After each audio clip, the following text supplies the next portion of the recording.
পার্বতী দিদিরই হওয়া উচিত, তাই না? আচ্ছা, পার্বতী দিদি কোথায় গো? বললাম তো একটু ওয়াশরুমে গেছে। কি হলো দেব? পারো, আমি এখন রাখছি, আমাদের বাস ছেড়ে দেবে, আমি পরে ফোন করছি। আরে শোনো,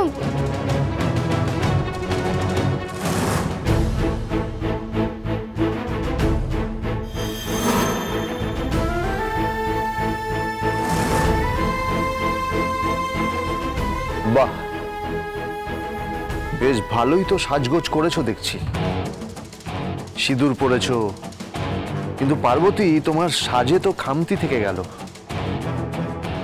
শাখা পলা নোয়া এগুলো পড়তে পারতে, তাহলে তো সাজটা কমপ্লিট হতো, তাই না? ওগুলো আমি যত্ন করে একটা রুমালে বেঁধে রেখেছিলাম, কিন্তু এখন খুঁজে পাচ্ছি না। খুঁজে পাচ্ছ না নাকি ইচ্ছে করে ওগুলো রেখে এসেছো? কি বলছেন শহুরে বাবু? আমি ঠিকই বলেছি, তোমাকে আমি ভালো করে চিনি। ওগুলো তুমি ইচ্ছে করে রেখে এসেছো যাতে কোনো বাচ্চার হাতে ওগুলো পড়ে যায়। ওগুলো খুঁজে পাওয়া গেছে বুঝি? পাওয়া যাবে না কেন? পাওয়া তো যাবেই, কারণ তুমি তো সেটাই চেয়েছিলে। প্ল্যানিং প্ল্যানিং, সব তো তোমার প্ল্যানিং। এমন ভাবে প্ল্যানিং করো না যাতে সাপও মরবে, লাঠিটাও ভাঙবে না। পার্বতী, তুমি আমাকে কথা দিয়েছিলে, তুমি কথা দিয়েছিলে যে আমাদের এই বিয়ের ব্যাপারটা পার্বতী পারো কখনো জানতে পারবে না, কিন্তু তুমি করেছো তার উল্টোটা। ঠিক তার উল্টোটা করে গেছো তুমি, আর এমন ভাবে করেছো, এমন ভাবে যাতে তোমাকে কখনো দায়ী না করা যায়। বাহ, দারুণ অ্যাক্টিং করো তুমি, খুব ভালো অ্যাক্টিং করো। আচ্ছা পার্বতী, তোমাদের গ্রামে যাত্রা হয় না? সেখানে নাম লেখাও না গিয়ে। ভিলেনের পার্টের জন্য একদম পাকা তোমার চাকরি, দারুণ নাম করবে, খুব ভালো অ্যাক্টিং করবে।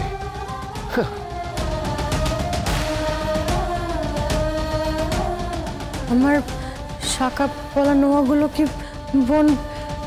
হ্যাঁ, সাকসেসফুল। তোমার প্ল্যানিং এ তুমি একদম সাকসেসফুল।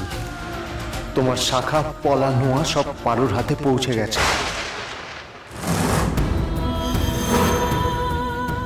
এবার তুমি শুধু বসে বসে ওয়েট করো, ওয়েট করো কি করে আমাদের সংসারের এই আগুনটা দাবানল হয়ে দাউ দাউ করে জ্বলতে থাকে।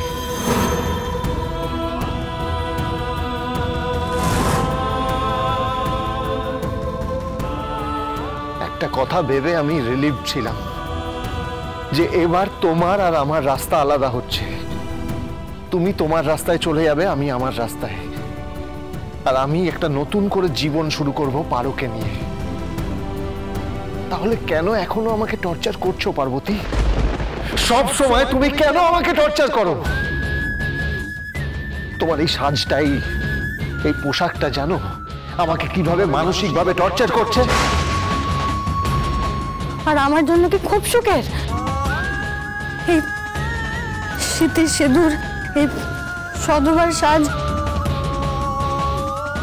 আমার জীবনে কোনো সুখ বয়ে আনেনি শহুরে বাবু। আজ আবার এই শীতেতে সিঁদুর দিয়েছি শুধুমাত্র আমার মামা যাতে কষ্ট পায় তার জন্য নয়। এই শ্যামপুকুরের লোকজনকে আমার খুব ভয় করে, যারা আমাদের জোর করে বিয়ে দিয়েছিল।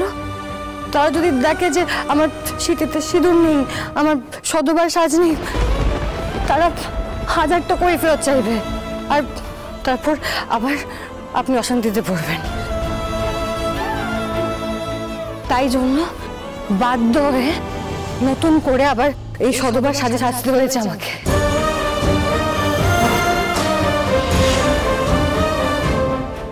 আপনি যেমন শহরে আমার দায়িত্ব নিয়েছেন, ঠিক তেমনই আমারও কর্তব্য আমাদের গ্রামে আপনার দায়িত্ব নেওয়া। ব্যাস, এই সধবার সাজ শুধুমাত্র আপনার প্রতি আমার দায়িত্ব পালনের চেয়ে একটুও বেশি কিছু না।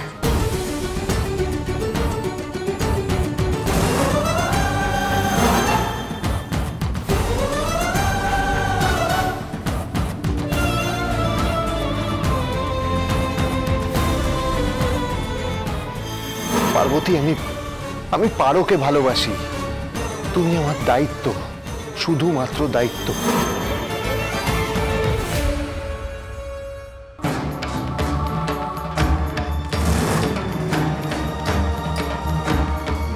এগুলো পার্বতী দিদির।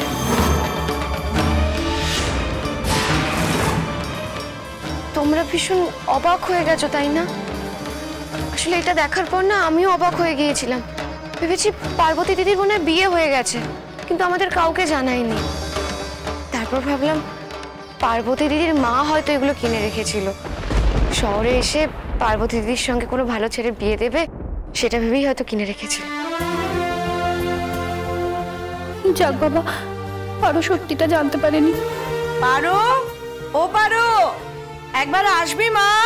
হ্যাঁ যাই মা, তুমি একটু থাকো, আমি একটু আসছি। হ্যাঁ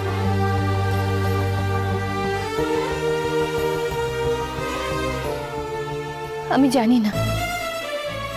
জানি না আমি কতদিন এই বুকের ভার পাথর চাপা দিয়ে রাখতে পারবো। আমি কি কোনোদিন পারোকে সত্যিটা জানাতে পারবো না? কোনোদিন আমি বলতে পারবো না যে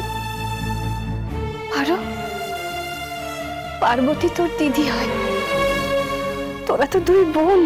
তার সাথে এই সত্যিটাও জানিয়ে দিও ঋতুজা, যে দেব আর পার্বতীর বিয়ে। কি বলছো কি তুমি? এভাবে বলো না দিদি। তুমি জানো দুশ্চিন্তায় আমার রাতের ঘুম উড়ে গেছে। আমার সারাক্ষণ আতঙ্ক হয়, এই বুঝি পারো সত্যিটা জেনে গেল আর কোনো একটা অঘটন ঘটে গেল। আমি না এটা বুঝতেই পারছি না যে পার্বতী এত বড় একটা ভুল করলো কি করে। শাখা পলা কেউ ফেলে যায় নাকি? ভুল করে ফেলে গেল না ইচ্ছে করেই ফেলে গেল? দেখো, এটা আমি মানতে পারছি না দিদি। আমি জানি পার্বতী জন্মের পর থেকেই আমার থেকে আলাদা ছিল, কিন্তু ও তো আমারই মেয়ে, আমার রক্ত। আমার মেয়ে কখনো এমন কাজ করতে পারে না।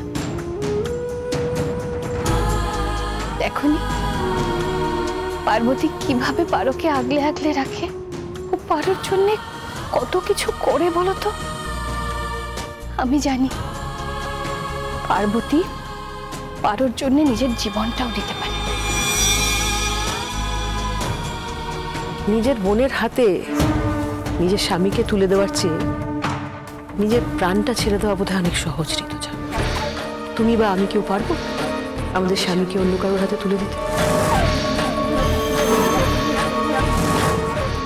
কি জানো, আমারও সারাক্ষণ খুব ভয় করে ঋতুজা। মনে হয় পার্বতী নিজের অজান্তেই এমন কোনো ভুল করে বসবে না তো, যাতে নিজের বোনের জন্য নিজের প্রাণ দেওয়ার পরিবর্তে নিজের বোনের প্রাণটাই ও কেড়ে নেয়।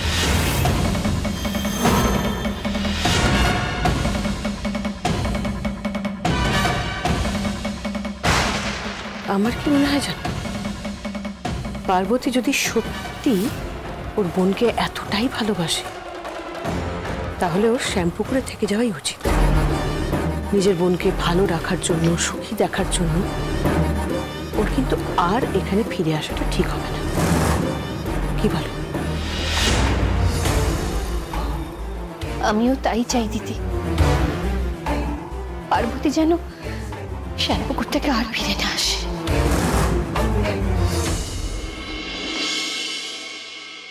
চলো তোমাকে ছেড়ে দিয়ে আসি।